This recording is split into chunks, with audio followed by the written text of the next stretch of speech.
You know, Frank and I have had an opportunity to talk with loan officers all around the country who are buying online leads and trying and or converting them. Now, if this is you, you might want to look at what Loan Tech has to offer. Because for those who buy these leads, you need to find a great way to organize them, follow them, study what your conversion ratio is, and Loan Tech helps you do this better than any company filling the space in the country. Give it a shot and check it out. And by the way, if you're not looking at buying online leads and you don't like where your business is right now, maybe you should. Again, Loan Tech. Click this banner right over there. Okay, so yesterday we were talking about Jamie Dimon's quite dreary outlook for the mortgage industry based on his 50-page report he just shared with Chase shareholders. Now, here's the summary, kind of what he had to say about the state of the mortgage industry. Here's my Jamie Dimon summary.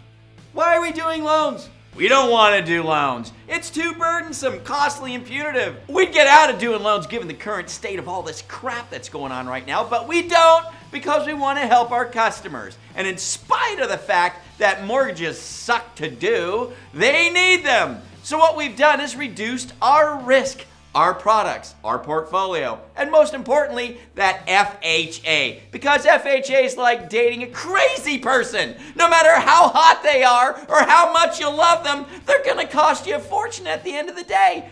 Something like that. Strangely, that was kind of accurate. Anyways, FHA, FHA. You've become such a crazy bitch everyone tries to avoid. You really have.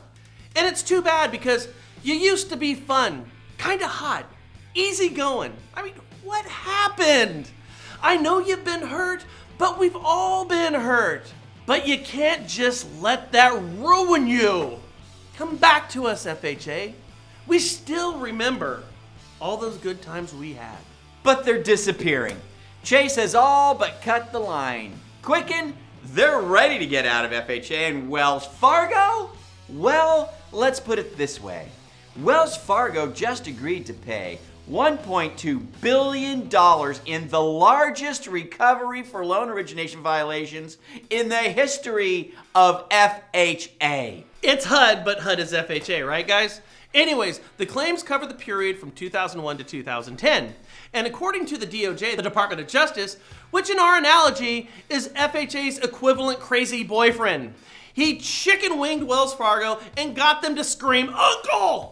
And by uncle, Wells acknowledged responsibility for certifying FHA loans that were not certifiable and agreed to pay $1.2 billion. I'm telling you, Frank, the only ones certifiable are the DOJ and FHA and HUD. Stop it, Brian. And as a result of not being certifiable, many of those FHA loans defaulted.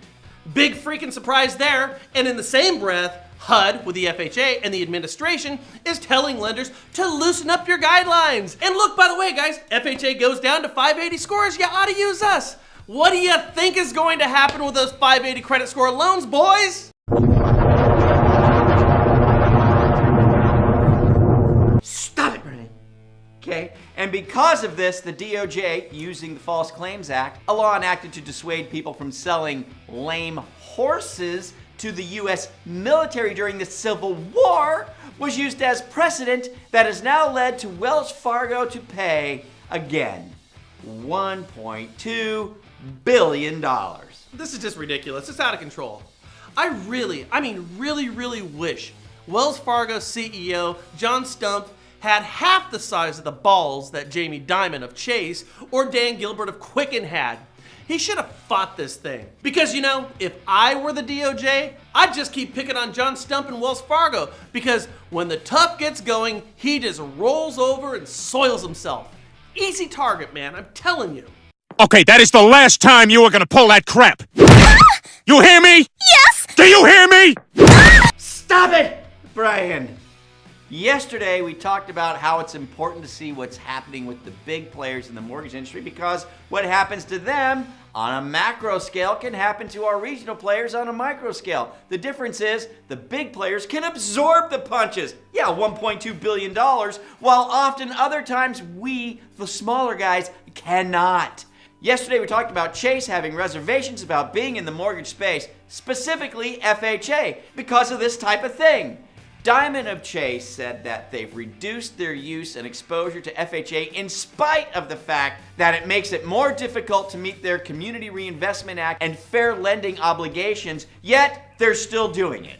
In short, the FHA has to see that the course they're on hurts their goals. If we want to lend to more underserved communities throughout the country, FHA will be a big player. Yet FHA's actions have lenders running toward alternatives despite other complications that those may bring. So in conclusion, FHA, have your actions reflect your goals, not your vengeance. Yeah! And quit acting like a crazy bitch, FHA. We said bitch. We said more than that. Interesting stuff, man. It's like it's all coming to a head all over again. So what are you guys' thoughts on all this? Let us know down below. Do you think Jon Stump wears tight jeans? I don't know. Probably could. Why not? Dan Gilbert couldn't. No way. Jamie Dimon couldn't. No way. Anyway, Stump could. you guys have a great day. Leave us your comments, forward, share, subscribe in the upper right-hand corner. Catch you later here at the Naturals. Our credibility is just going. But it's true. Doesn't matter. There's a new show every day. Bye.